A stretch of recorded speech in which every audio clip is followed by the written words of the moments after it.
Aujourd'hui, c'est avec beaucoup de plaisir qu'on est en votre compagnie, Bénédicte Fly-Sainte-Marie, pour votre biographie, on va dire. Je suis né au son du violon.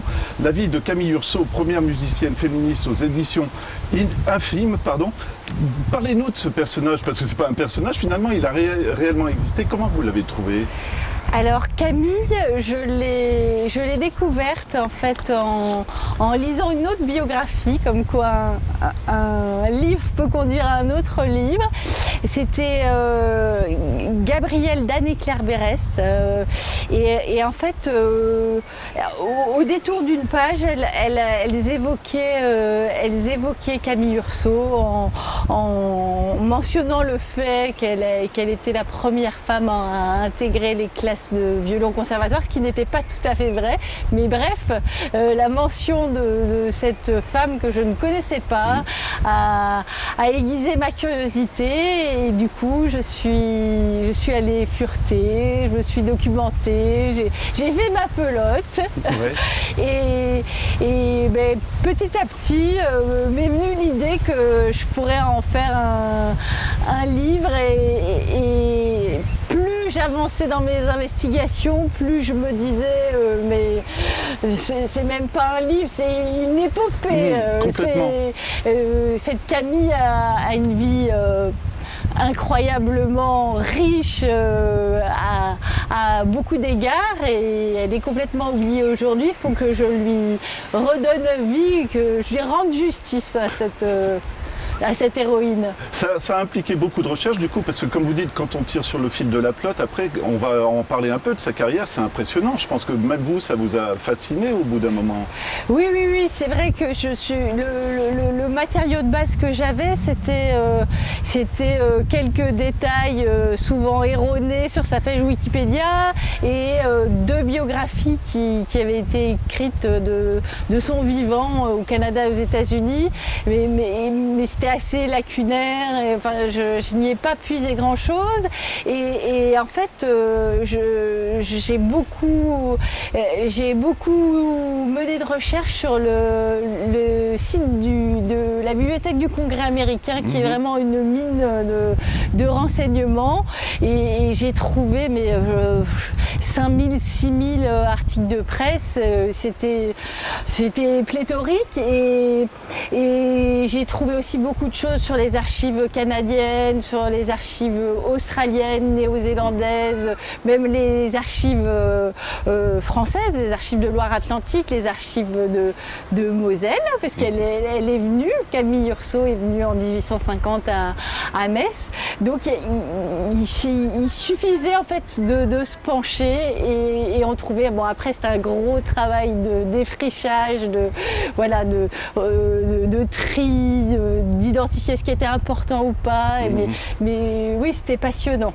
Voilà, alors on est au milieu du 19e siècle, elle prend une passion pour le violon et à cette époque, le violon c'est pas pour les femmes tout simplement. Non, effectivement quand elle a cette révélation pour le violon, donc Camille a 7 ans, elle entend un morceau de Bach dans une église et elle se dit mais ça va être ma vie. Comme je le dis dans le livre, ce sera mon instrument et je serai le sien. Et effectivement, à partir de cet instant-là, il va y avoir beaucoup d'obstacles à franchir. D'abord, convaincre ses parents parce que le violon est un instrument d'homme et une femme et encore moins une petite fille n'est pas censée en jouer. En plus, je me permets, on dit c'est vulgaire quand elle joue du violon parce que la façon dont elle bouge son corps, c'est voilà. Ça, oui. C'est-à-dire que parce qu'il faut remettre les choses dans leur contexte. Les femmes au 19e siècle, elles sont jugées convenables quand elles restent dans leur foyer, quand elles font preuve de discrétion. Voilà. Elles ne sont pas censées avoir de vie publique.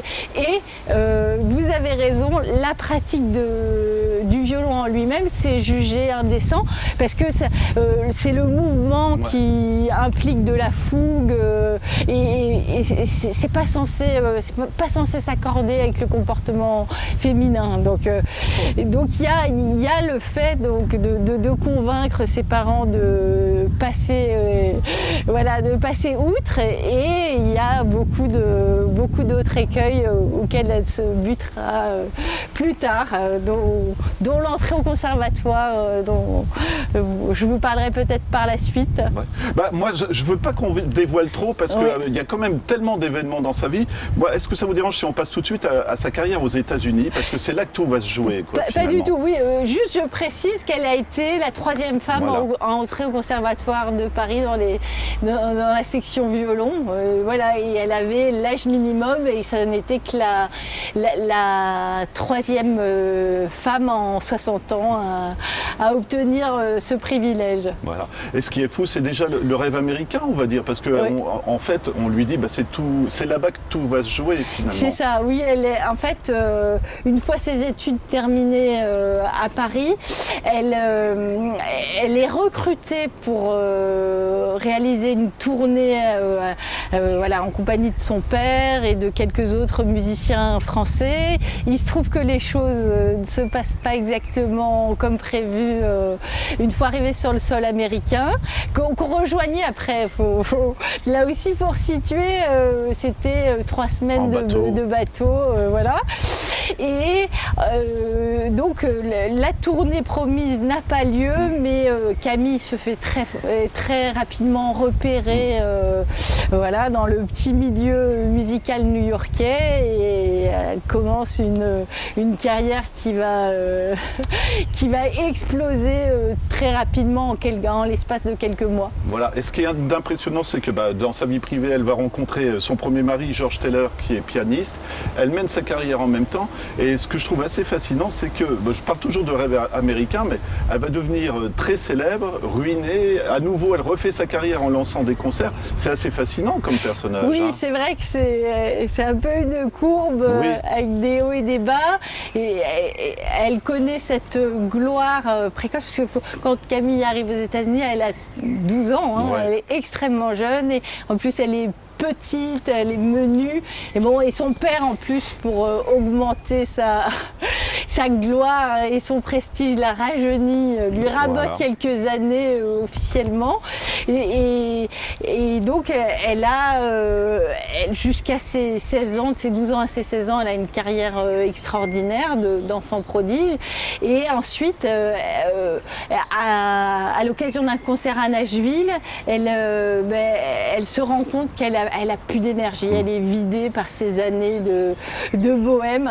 Parce que c'est vraiment une tournée comme une rockstar. Même je crois que vous en parlez à un moment. Oui, dans ces années-là, elle fait beaucoup de navettes, notamment entre Boston et New York. Enfin, c'est des déplacements incessants. C'est une très très jeune fille, c'est encore une enfant. Et donc, elle arrive à Nashville et là, on est aussi on est à l'époque de la guerre civile américaine, la guerre de sécession. Donc elle se retire des scènes, elle interrompt sa carrière et elle se marie à 16 ans seulement et elle est maman de son premier enfant à 17 ans et elle en aura 4 autres par la suite, pas avec le même époux, mais voilà, on aura 3 avec son premier époux puis 2 ensuite et elle revient sur les estrades en 1962. C'est encore une très jeune femme, malgré le fait qu'elle ait accumulé ses maternités, ses kilomètres et tout ce vécu. Et c'est elle qui a décidé de sa vie finalement, on va dire, parce que à chaque fois, comme je le disais, soit elle lance une série de concerts, soit elle devient prof de violon quand elle est ruinée pour faire de l'argent. Elle fait vivre toute sa famille aussi. Oui. Et y compris lorsqu'elle est au conservatoire à Paris, elle commence déjà des premiers, enfin elle donne déjà des premiers concerts alors qu'elle n'a pas fini son cursus pour nourrir sa famille, mais sa famille aussi l'a suivie dans la capitale parce que tout ce beau petit monde habitait Nantes et les emplois qu'avaient les uns et les autres à Nantes, ils ne les avaient plus à Paris, dans cette fourmilière qui était Paris. Donc effectivement, elle a été soutien de famille dès son plus jeune âge et elle n'a cessé de l'être toute sa vie par la suite. Voilà, et on peut dire que c'était aussi une icône au Québec parce que ça représentait la France. Oui. C'est impressionnant. Moi, j'arrête pas de dire c'est impressionnant, mais c'est vrai que c'est fou quand même comme vie. Elle part en Australie, ça se passe pas forcément très bien, mais elle fait quand même des concerts. Elle emporte le morceau. Voilà. Oui. Et mais, oui, c'est ce qui est extraordinaire, parce que moi j'ai coutume de dire que cette Camille, c'est elle qui m'a emportée, quoi. Je suis devenue sa créature parce que c'est vrai que on soupçonne pas quand on s'attaque à la biographie d'une personne publique toutes les strates qu'on va trouver et c'est vrai que Camille, je pense qu'elle a eu une exceptionnelle résistance parce qu'elle a voyagé dans le monde entier. Puis les voyages sur les océans, c'était une drôle d'odyssée à l'époque parce qu'il y avait les épidémies, enfin c'était très long. Il y avait souvent des cercueils qui descendaient en même temps que les marchandises à l'arrivée.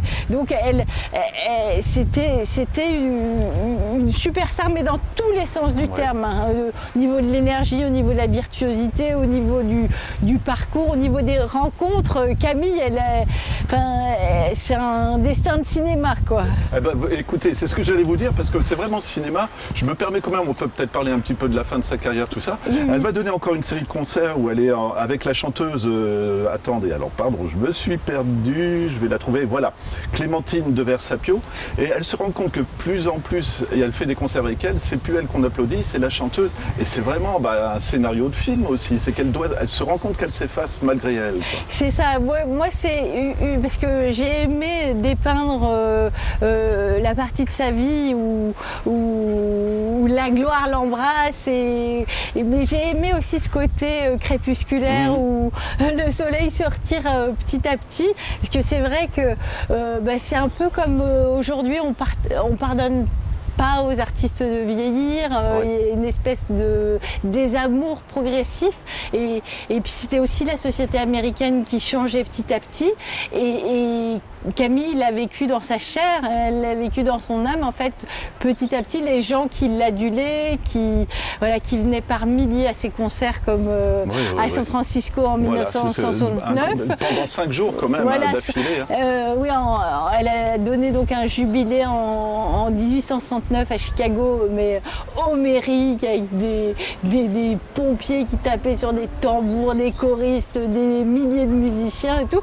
Et ça, c'était l'apogée de sa carrière. Ça a duré jusque disons que le début des années 1890 et ensuite effectivement sa renommée s'est éteinte petit à petit et elle a été obligée un peu de cachetonner et sans jamais perdre sa ferveur, son amour pour son métier et en plus en rajoutant à son parcours ses engagements militants en fait qui est moi aussi c'est un versant de sa vie qui m'a beaucoup intéressée le fait qu'elle ne s'est pas battue que pour elle-même, elle s'est battue pour ses consoeurs musiciennes voilà. Mais à tel point qu'elle a même créé un Women's String Orchestra pour mettre les femmes en valeur sur la fin de sa carrière. Elle l'a pas créé, mais elle a accepté d'en prendre la présidente d'honneur, d'en devenir l'ambassadrice en quelque sorte. Et elle s'est exprimée lors d'une exposition universelle en 1893 qui se tenait à Chicago. Elle a plaidé lors d'un grand discours le le fait qu'il fallait que les directeurs d'orchestre ou de formation musicale, il fallait qu'ils embauchent les femmes parce que grâce à Camille et certaines de ses contemporaines, ça y est, on formait les filles, à la musique. Elles avaient réussi à casser ce premier empêchement, mais les filles étaient formées à la musique. Il y en a eu beaucoup dans les académies et les conservatoires aux États-Unis à partir de 1870, 1880, mais on ne les embauchait pas. Donc c'était un peu le serpent qui se mordait la queue, parce que ces femmes, on ne faisait pas appel à leur talent. Donc Camille a eu cette allocution fleuve où vraiment elle s'est mouillée pour ses petites camarades, pour que celles qui venaient après elle puissent ne pas avoir à livrer les mêmes batailles qu'elle. Et personnage émouvant, parce que sur la fin de sa vie, elle veut même plus donner son âge et elle veut rentrer encore dans les robes de sa jeunesse, et elle y parvient, mais ça va dans le sens de ce que vous dites. Il y avait encore la pression de plaire, quoi, je pense. Oui. Je pense que ça aussi, c'est une thématique très actuelle, parce que beaucoup d'artistes vivent dans le désir et dans le regard de l'autre.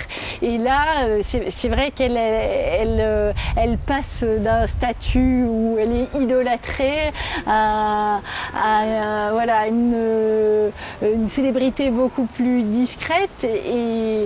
Et du coup, je pense qu'elle est nostalgique, elle est très nostalgique à la fin de sa vie. Elle s'accroche aux vestiges pas forcément de sa jeunesse, mais de sa gloire, de son succès.